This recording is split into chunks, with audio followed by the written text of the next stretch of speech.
जय श्री राम। हर हर महादेव। दोस्तों, सावन का पवित्र मास चल रहा है, तो ऐसे में आपने बहुत ही शिव जी की पवित्र कथा सुनी होगी, किंतु आज हम एक ऐसी पवित्र कथा आपको सुनाने वाले हैं जो आपने नहीं सुनी होगी। तो आज हम आपको बेलपत्र और डाकू की कथा सुनाने वाले हैं। तो चलो वीडियो की शुरुआत करते हैं।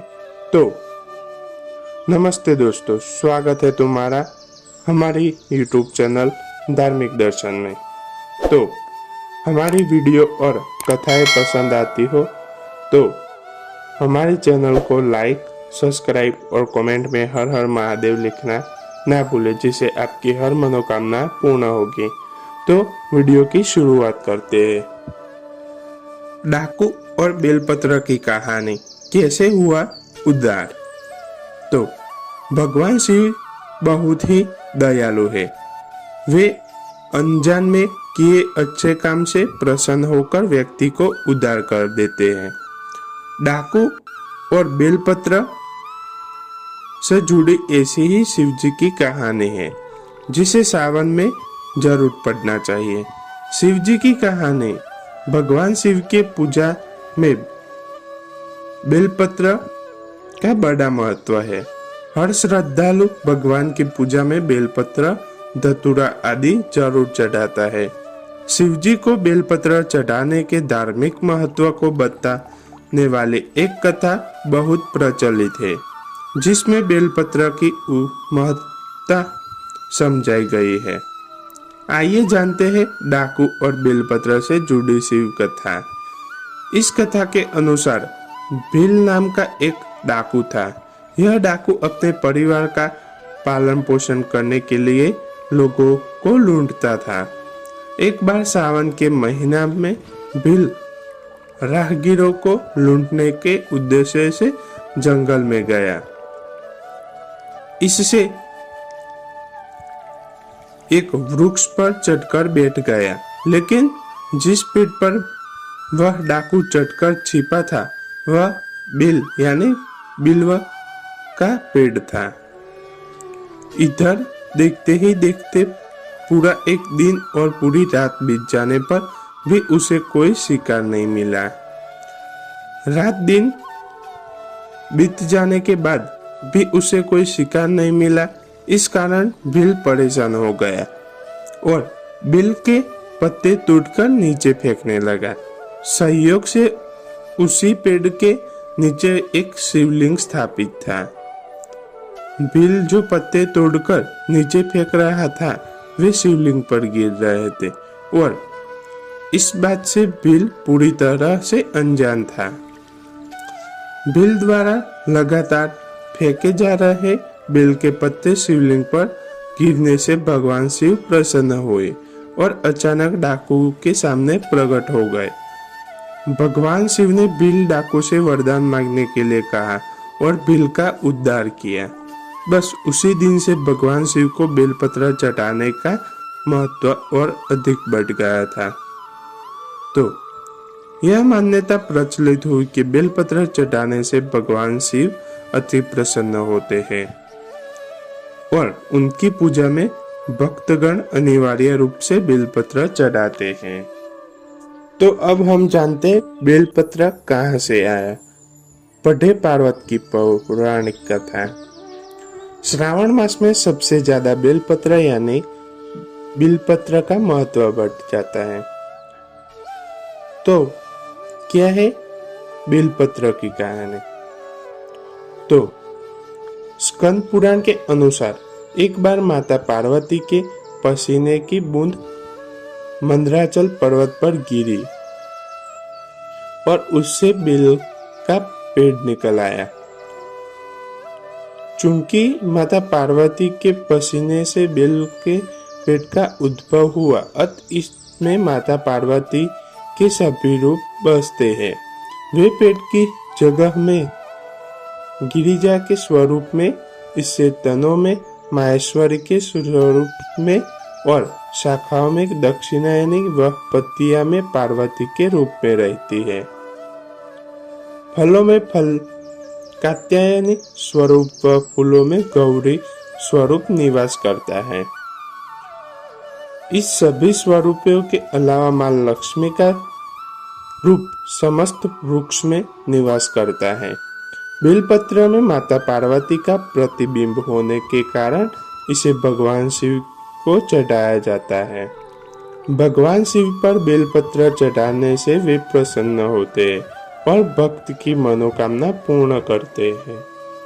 जो व्यक्ति किसी तीर्थ स्थान पर नहीं जा सकता, अगर वह श्रावण मास में बिल के पेड़ के मूल भाग की पूजा करके उससे जल अर्पित करे तो उससे भी सभी तीर्थों के दर्शन का पुण्य मिलता है। तो शिवजी को बिलपत्र चढ़ाने से क्या शुभ फल प्राप्त होते हैं? शिव शुद्ध कल्याण का पर्याय है। शिव उपासना शिव संप्रदाय में विशेष रूप से होती है, लेकिन भगवान शंकर की शीघ्र प्रसन्न होने की प्रवृत्ति के कारण इनकी पूजा सभी आस्तिक जन अपनी लौकिक व पारलौकिक कामना की पूर्ति के लिए हमेशा करते हैं। प्रभु आशुतोष के पूजन में अभिषेक व बिलीपत्र का प्रथम स्थान है।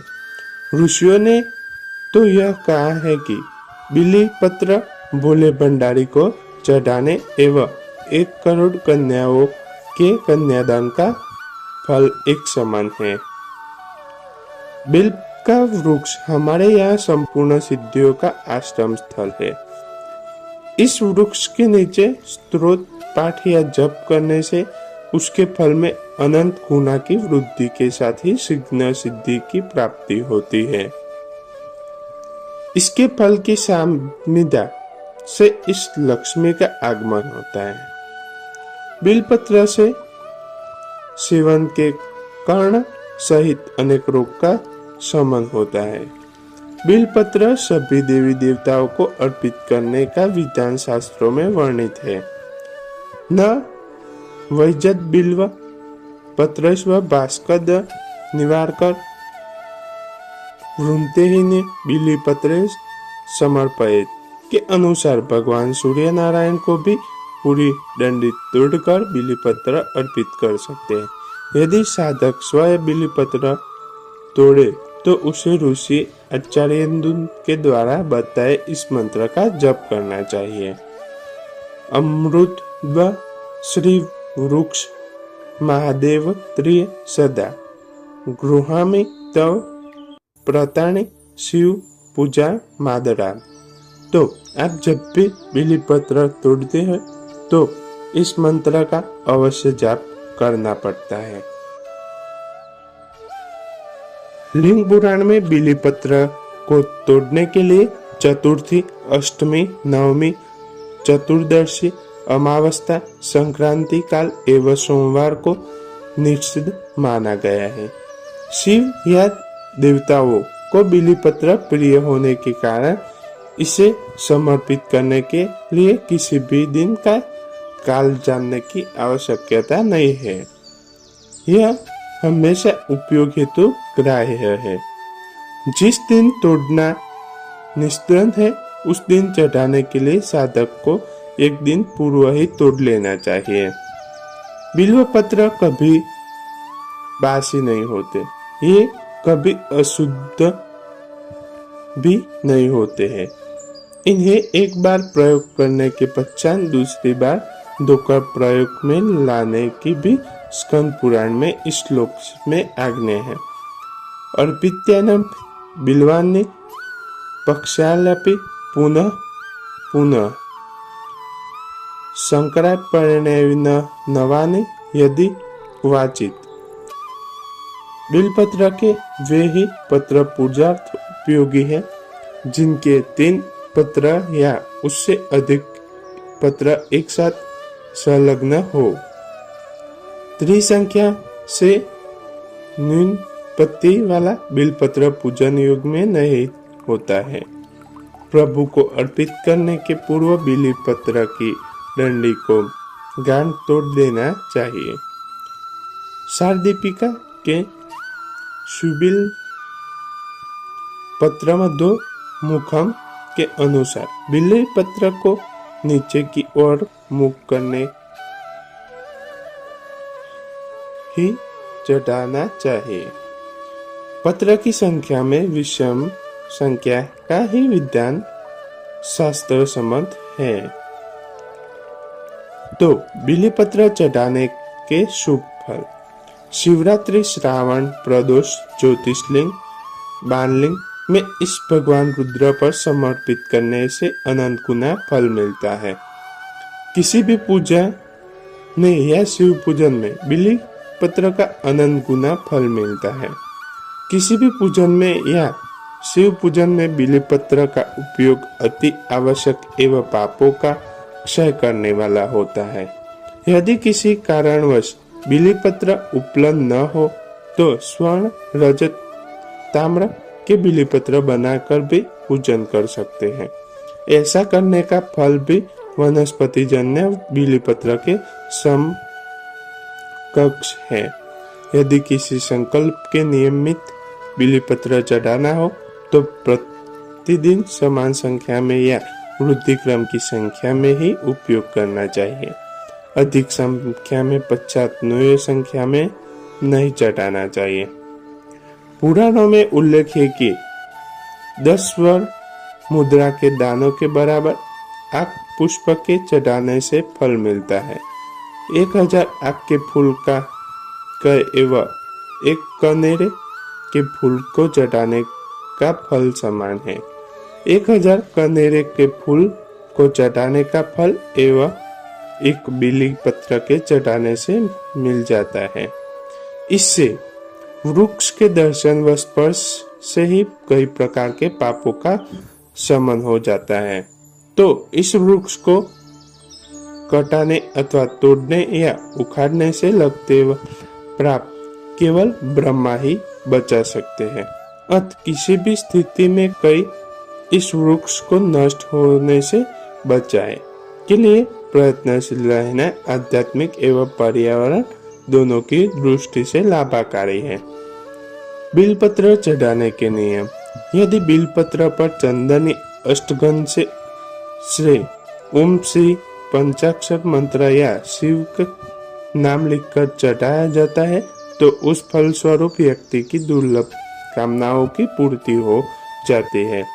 कालिका पुराण के अनुसार चढ़े हुए बिल्ली पत्र को सीधे हाथ के अंगूठे से एवं तर्जनी अंगूठे के पास की उंगली से पकड़कर उतारना चाहिए। चढ़ाने के लिए सीधे हाथ की अनामिका एवं अंगूठे का प्रयोग करना चाहिए। 3 जन्मों के पापों के संहार के लिए 3 नेत्र रूपी भगवान शिव को 3 पत्री युक्त बिल पत्र जो सत्व रज नम का प्रतीक है को इस मंत्र बोलकर अर्पित करना चाहिए। त्रिदल, त्रिनागुट, त्रिनेत्र व त्रिलायुतम। त्रिजन्म पाप संहार बिल्व पत्र शिवार्पण। शिव की उपासना अर्थात मंगल की कामना की साधना के लिए यदि प्रत्येक शिव भक्त अर्थात कल्याण की आकांक्षा का प्रेमी यदि बेलपत्र के वृक्ष को रोपण एवं उसके पत्र का अर्पण करे तो देश की अनेक समस्याओं का सहित पर्यावरण की समस्या से बहुत ही हद तक मुक्ति मिल सकती है। इनमें तनिक भी संदेह नहीं है। आवश्यक मात्र ऐसे शिव भक्तों की है। तो हमारी वीडियो आपको पसंद आई हो तो लाइक, सब्सक्राइब और कमेंट में हर हर महादेव लिखना ना भूलिएगा।